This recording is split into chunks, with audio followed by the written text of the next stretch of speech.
We are reading Cody and the Fountain of Happiness. This is chapter 1. Chapter 1 is called Today. In this life, many things are beautiful. Marshmallows, 100% on your spelling test. Turtles with their cute thumb-shaped heads. But if Cody had to name the most beautiful thing in the world, it would be the first day of summer vacation, which was today. Today! The sun shone and the birds sang. Cody was making toast when her mother came clicking into the kitchen. On her feet were sea green pumps with silver buckles. Pumps are like a type of high heel. They were just the kind of shoes a mermaid would wear if mermaids had feet. Wearing gorgeous shoes was Mom's job.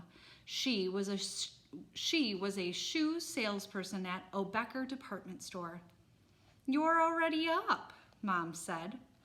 "I don't plan to waste 1 minute of vacation," said Cody. Mom nodded. She hated wasting time too. Click, click, click, her shoes. Gulp, gulp, gulp, her coffee. So here's the mom.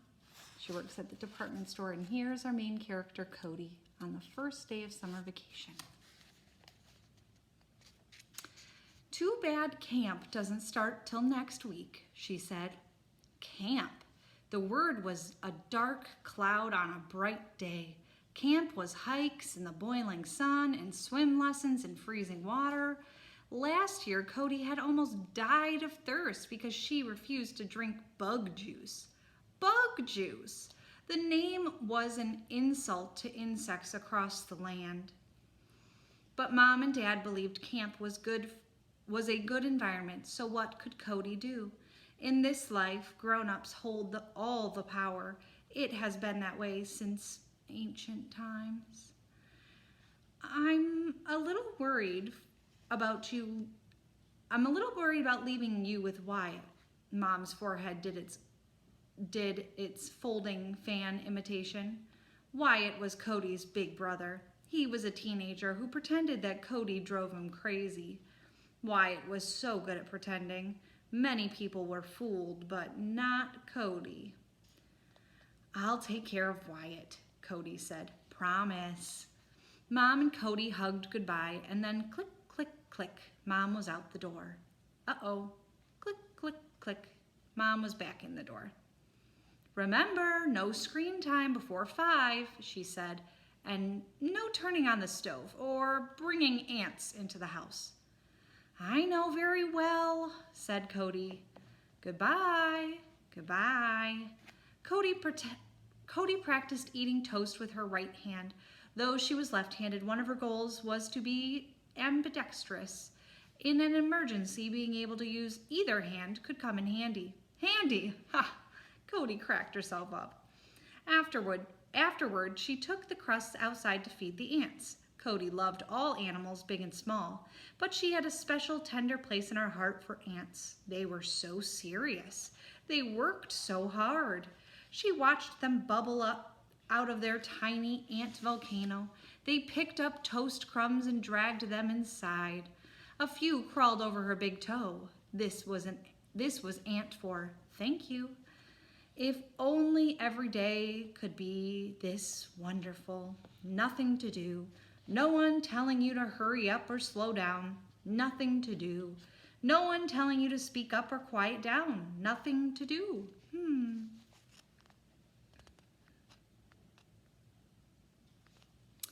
By now, most of the ants had disappeared. Cody imagined them underground, having a giant toast feast together. A tiny bit lonesome. That's how she began to feel.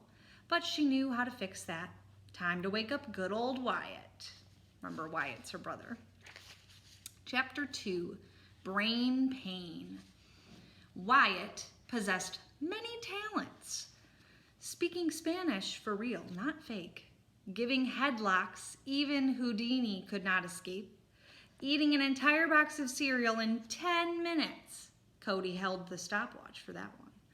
But his numero uno talent was sleeping. If people let him, he could probably sleep for 100 years. Easy. Good thing Cody was an expert on waking him up. First, she perched on his invisible bed. No one had seen his actual bed in years. It was like Earth with its many layers. Only in place of an outer crust, the bed had t-shirts and underwear and dirty dishes and books. Wyatt loved to read. He was so smart you could practically hear his brain whirring inside of his skull, even when he was asleep. But wait, that wasn't his brain. It was his iPod. Very gently, Cody pulled out an earbud. She whispered, "There's a tarantula on your arm." Wyatt just rolled over. Cody tickled his feet. She sang, "You are my sunshine." On and on he slept. He was so talented. At last, Cody stood by the window. "What do you know?" she said in a voice of surprise. "Peyton Underwood is coming up our front walk."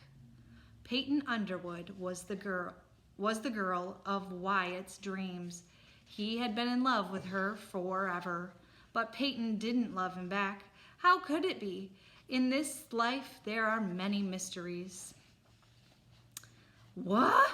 Wyatt rocketed to life. He tried to leap out of bed, but his feet got tangled in the sheets. Underwear flew, a dirty dish went into orbit. Wyatt landed on his back. His arms and legs paddled the air like a beetle that can't flip over.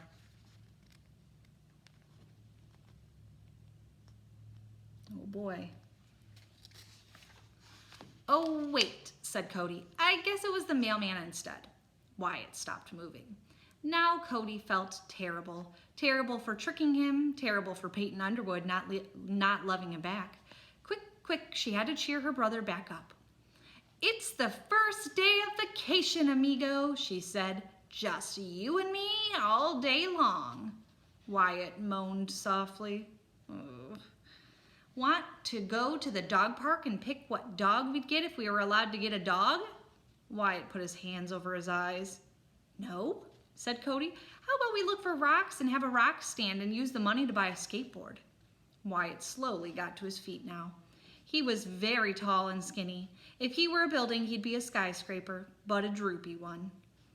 "Silencio," he said, and he toppled back into bed and pulled the covers over his head.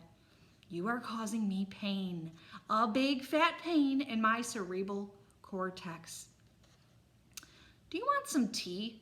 "No brain pain. I want you to disappear, preferably forever."